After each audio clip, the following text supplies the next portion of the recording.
नमस्कार दोस्तों, आप सभी का स्वागत है हमारे YouTube चैनल में। आज हम पढ़ेंगे एड ग्रेड अभ्यास पुस्तिका गणित कक्षा 7, जिसमें हम पढ़ेंगे अध्याय 9 परिमाप और क्षेत्रफल। प्रश्न क्रमांक 1 है, किसी आकृति के घेरे की लंबाई को कहते हैं। तो यहाँ पर सी ऑप्शन हमारा सही हो जाएगा, परिमाप। प्रश्न क्रमांक 2 है, दिए गए आयत का परिमाप है। तो यहाँ पर हमें दिया है परिमाप का, आयत का जो परिमाप होता है उसका सूत्र होता है 2 गुणित लंबाई धन चौड़ाई। तो 2 का हम जब गुणा करेंगे दोनों में तो हो जाएगा, यहाँ पर सी ऑप्शन हमारा सही हो जाएगा 2p + 2q। प्रश्न क्रमांक 3 है, इसको पाई कहते हैं। पाई का मान होता है 22/7, अतः बी ऑप्शन हमारा सही हो जाएगा। प्रश्न क्रमांक 4 है, 15 सेंटीमीटर त्रिज्या वाले वृत्त का क्षेत्रफल होता है। तो वृत्त के क्षेत्रफल का सूत्र होता है πr²। तो हम देखते हैं r का मान हमें दिया है, त्रिज्या मतलब r, तो ये दिया है 15 सेंटीमीटर। तो πr² मतलब 15 का स्क्वायर करेंगे तो 15 गुणा 15 बराबर आ जाएगा 225, और पाई है, सूत्र में पाई भी है, तो ए ऑप्शन हमारा सही हो जाएगा 225 पाई वर्ग सेंटीमीटर।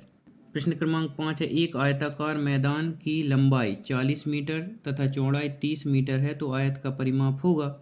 परिमाप मतलब होता है घेरा, तो हमें, और आयत के परिमाप का सूत्र होता है 2 गुणित लंबाई धन चौड़ाई। तो लंबाई और चौड़ाई को जोड़ेंगे तो हो जाएगा 40 30 70 का 2 में गुणा करेंगे तो 140। बी ऑप्शन हमारा सही हो जाएगा। प्रश्न क्रमांक 6, दिए गए त्रिभुज का क्षेत्रफल ज्ञात कीजिए। तो त्रिभुज के क्षेत्रफल का सूत्र होता है 1/2 आधार गुणित ऊंचाई। तो ये इसमें आधार होगा और ये होगी ऊंचाई। ऊंचाई दी है 3.2 सेंटीमीटर और आधार दिया है 5 सेंटीमीटर। तो हमने इस सूत्र में मान रखा 1/2 गुणा 5 गुणा 3.2। जब हमने इसको हल किया तो 8 सेंटीमीटर वर्ग हमारा उत्तर होगा। प्रश्न क्रमांक 7 है, एक वृत्ताकार तस्तरी प्लेट की परिधि ज्ञात कीजिए जिसकी त्रिज्या 14 सेंटीमीटर है। वृत्त की परिधि का सूत्र होता है 2πr, जहाँ r जो पाई है ना, यहाँ पाई का मान होता है 22/7 और त्रिज्या हमें दी है यहाँ पर 14 सेंटीमीटर। ये देखिए, तो हम इस सूत्र में मान रखेंगे तो हमें वृत्त की परिधि मिल जाएगी। तो 2 की जगह 2 रख दिया, पाई की जगह 22/7 रख दिया, और r बराबर हमें दिया है, त्रिज्या दी है 14 सेंटीमीटर, 14 रख दिया। 7 से हमने इसको काटा तो 7 एकम 7 और 7 दूनी 14।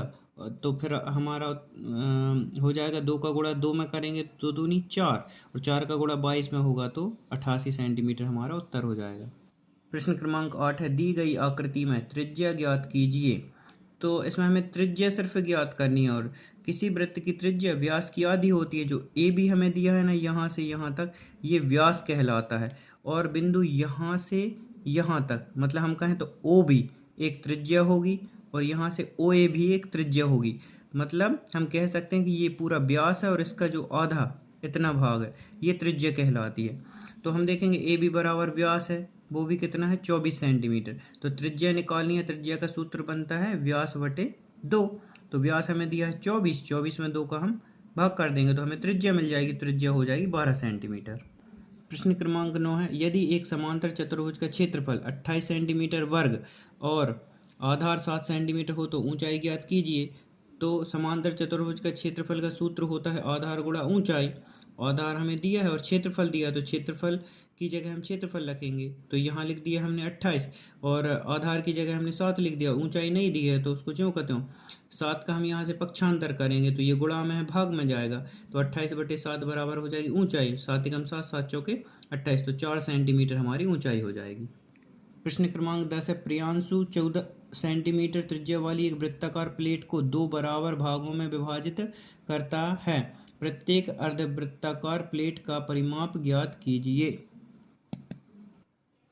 तो हम देखते हैं दोनों वृत्ताकार प्लेट बराबर हैं, अतः हमने ये देखिए, एक ये अर्धवृत्ताकार प्लेट है एक ऐसा, तथा त्रिज्या 14 सेंटीमीटर है। तो अर्धवृत्त का परिमाप ज्ञात करना है तो हम इतना ज्ञात करेंगे यहाँ से यहाँ तक, और इतना करेंगे तो ये जो है ना, यहाँ से यहाँ तक ये त्रिज्या होती है, यहाँ से यहाँ तक ये भी त्रिज्या होती है। तो इसे हम व्यास कह सकते हैं। जैसे r और r को जोड़ेंगे तो 2r होगा। तो इसमें यदि हम इसको जोड़ देंगे तो वो अर्धवृत्त का परिमाप निकल आएगा, और इतने भाग का निकालना है तो ये होता है πr प्लस 2r, ये अर्धवृत्त का परिमाप का सूत्र बनेगा। और यहाँ हमें पता है कि पाई का मान होता है 22/7, आर का मान कितना दिया है 14 सेंटीमीटर, और यहाँ पर 2 गुणा 14, आर का मान कितना है 14, तो 14 रख दिया। 7 एकम 7, 7 दूनी 14, ये आ गया 2, 22 गुणा 2 धन 2 गुणा 14, तो 22 का 2 में गुणा किया तो 44, और 2 का 14 में किया तो 28, और दोनों को हमने जोड़ दिया तो आ गया 72 सेंटीमीटर। अतः अर्धवृत्ताकार प्लेट का परिमाप 72 सेंटीमीटर होगा। प्रश्न क्रमांक 11 है, एक वृत्ताकार बगीचे का व्यास 10.2 मीटर है, उसका क्षेत्रफल ज्ञात कीजिए। तो दिया है हमें, व्यास दिया है 10.2 मीटर, तो त्रिज्या होगी व्यास बटे 2 बराबर 10.2 बटे 2 बराबर हो जाएगा 5.1 मीटर, ये हमने निकाली त्रिज्या। वृत्त का क्षेत्रफल होता है पाई आर स्क्वायर, तो हमने पाई का मान रखा 22/7, आर स्क्वायर मतलब ये आर का मान इतना है, और स्क्वायर मतलब आर गुणा आर, तो हमने 2 बार रख दिया इसको, 5.1 गुणा 5.1। जब हम इसको हल करेंगे तो हमें उत्तर मिलेगा 81.74 मीटर वर्ग। प्रश्न क्रमांक 12 हमें दिया है, नीचे कुछ आकृतियों के चित्र दिए गए, प्रत्येक आकृति का क्षेत्रफल ज्ञात कीजिए, बताइए किस आकृति का क्षेत्रफल अधिक है। तो हम देखते हैं यहाँ हमें ये आयत दिया है, ये त्रिभुज दिया है, और ये दिया है समांतर चतुर्भुज। तो हम यहाँ आयत का क्षेत्रफल का यहाँ पर हम आयत के क्षेत्रफल का सूत्र लगाएंगे, तो ये होता है आयत का क्षेत्रफल लंबाई गुणा चौड़ाई, और लंबाई हमें दी है यहाँ पर 4 सेंटीमीटर, चौड़ाई दी है 3 सेंटीमीटर, 3 गुणा 4 बराबर हो जाएगा 12 सेंटीमीटर वर्ग। फिर हम देखते हैं त्रिभुज का क्षेत्रफल दूसरी आकृति के लिए। त्रिभुज का क्षेत्रफल होता है 1/2 गुणा आधार गुणा ऊंचाई, तो हमने देखा कि इसकी आधार दिया है 5 सेंटीमीटर और ऊंचाई दी है 3 सेंटीमीटर, तो हमने रखा इधर कि 1/2 गुणा 5 गुणा 3 बराबर होगा 7.5 सेंटीमीटर वर्ग। अब हम देखते हैं तीसरी आकृति को, समांतर चतुर्भुज का क्षेत्रफल होता है आधार गुणा ऊंचाई, तो इधर आधार दिया है 3.5 और ऊंचाई दी है 2.5 सेंटीमीटर, तो जब हमने इन दोनों का गुणा किया तो हमें मिला 8.75 सेंटीमीटर वर्ग। अतः आकृति 1 जो आयत है, आयत का क्षेत्रफल सबसे अधिक है। प्रश्न क्रमांक 13 है, 44 सेंटीमीटर लंबाई वाले तार को एक वृत्त के आकार में मोड़ा जाता है, इस वृत्त की त्रिज्या ज्ञात कीजिए, इसका क्षेत्रफल भी ज्ञात कीजिए।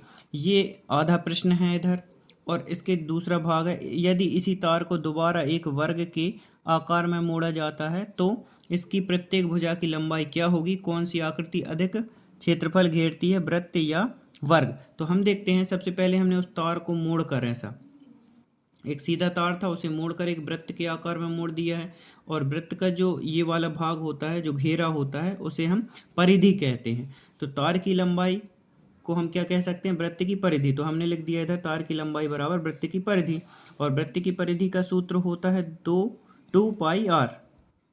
2 पाई आर, पाई का मान कितना होता है 22/7, तो 2 गुणा 22/7 गुणा आर का मान हमें निकालना है, त्रिज्या निकालनी है। तो और वृत्त की परिधि मतलब जो तार की लंबाई थी 44 सेंटीमीटर, वो वृत्त की परिधि होगी, तो वृत्त की परिधि की जगह हमने 44 सेंटीमीटर रख दिया है इधर। अब इसको हम हल करेंगे, तो 2 का गुणा 22 में किया तो 44/7 हो गया, और गुणा में आर है। अब हम इसका पक्षांतर करेंगे, तो 7 यहाँ भाग में है तो ये जाएगा गुणा में, देखो 44 के गुणा में आ गया, और 44 कहाँ आ गया, 44 आ गया भाग में, ये चला गया गुणा में, और 44 आ गया भाग में। जब इसका पक्षांतर किया है तो बराबर में क्या बचा है आर, 44 से 44 कैंसिल, आर त्रिज्या हो जाएगी हमारी 7 सेंटीमीटर।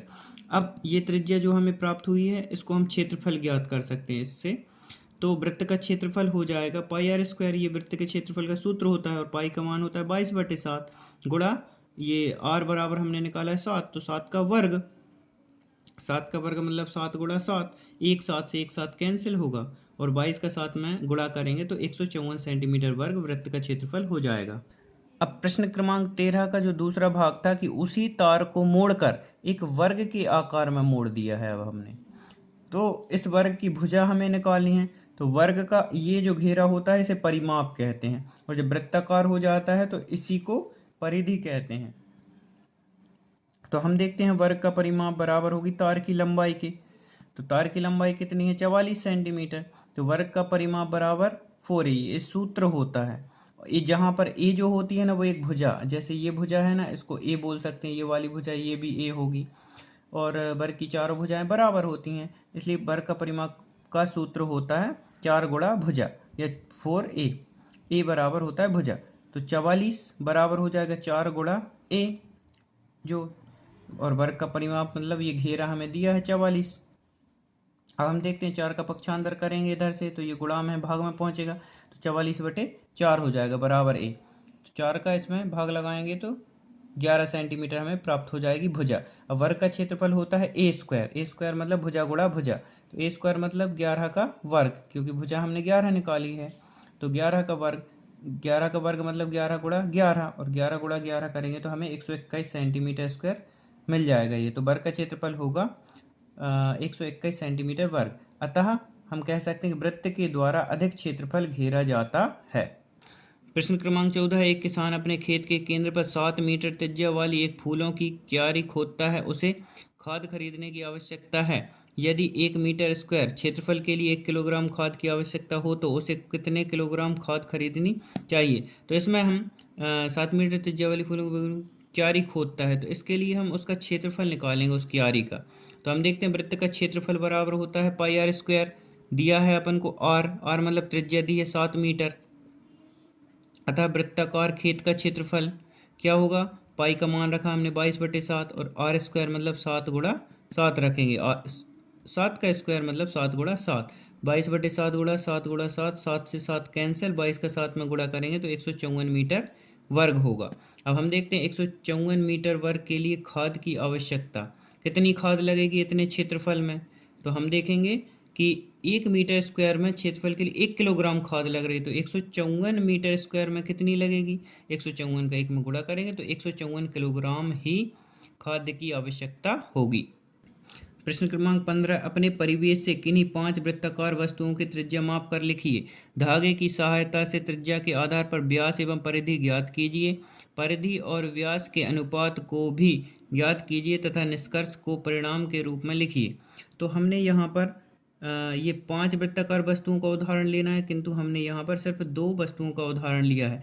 आप इसको अपने मन से निकाल सकते हैं, कोई भी वस्तुओं को आप माप कर सकते हैं और उनके आधार पर त्रिज्या, व्यास और परिधि सब कुछ निकाल सकते हैं। इधर हमने उदाहरण लिया है कि 2 रुपये का सिक्का लिया जिसकी त्रिज्या 1 सेंटीमीटर है, तो व्यास कितना होगा इसका, 1 गुणा 2, क्योंकि त्रिज्या अगर 1 सेंटीमीटर है तो त्रिज्या का 2 गुना होता है व्यास, तो 1 गुणा 2 बराबर हो जाएगा 2 सेंटीमीटर, 2 सेंटीमीटर इसका व्यास हो जाएगा। तथा परिधि निकालना है, तो परिधि के लिए हम क्या करते हैं, 2πr ये सूत्र होता है वृत्त की परिधि का, तो हम इसमें मान रखेंगे तो क्या हो जाएगा 2 गुणा 22/7, पाई का मान होता है 22/7, और आर कितनी है त्रिज्या 1 सेंटीमीटर, आर की जगह हम 1 रख देंगे, तो इसको जब हल करेंगे तो आ जाएगा 44/7 सेंटीमीटर। अब हमें क्या बोला है कि परिधि और व्यास का अनुपात निकालना है, तो हम देखते हैं परिधि तथा व्यास का अनुपात क्या हो जाएगा। परिधि आई है 44/7 अनुपात 2 सेंटीमीटर, हमारा व्यास है 44/7 अनुपात 2, जब हम इसको हल करेंगे तो आ जाएगा 22:7। अब हम देखते हैं हमने दूसरा उदाहरण लिया है इधर कि एक रोटी भी गोल रहती है, उसका साइज अलग अलग हो सकता है, तो हमने मान लिया इधर कि उसकी त्रिज्या 7 सेंटीमीटर है। तो व्यास कितना होगा, 2 गुणा 7, क्योंकि व्यास 2 गुना होता है त्रिज्या से, तो हो जाएगा 14 सेंटीमीटर। तथा परिधि कितनी होगी इसकी, 2πr, ये परिधि का सूत्र है वृत्त की परिधि का, तो 2 गुणा 22/7 गुणा 7, 7 से 7 कैंसिल, 22 दूनी 44 सेंटीमीटर हमारा उत्तर हो जाएगा यहाँ पर कि इस वाले जो वृत्त है उसका परिधि कितनी हो जाएगी 44 सेंटीमीटर। तथा परिधि तथा व्यास का अनुपात हो जाएगा 44:1, इसको हम 2 से काटेंगे, 2 7 14 और 2 22, अतः ये आ जाएगा 22:7। आप जितनी भी वृत्ताकार वस्तुएं लेंगे और उनका ये परिधि तथा व्यास का अनुपात निकालेंगे तो वो हमेशा 22:7 ही निकलेगा। अगले अध्याय के लिए हम अगली वीडियो में मिलते हैं। धन्यवाद।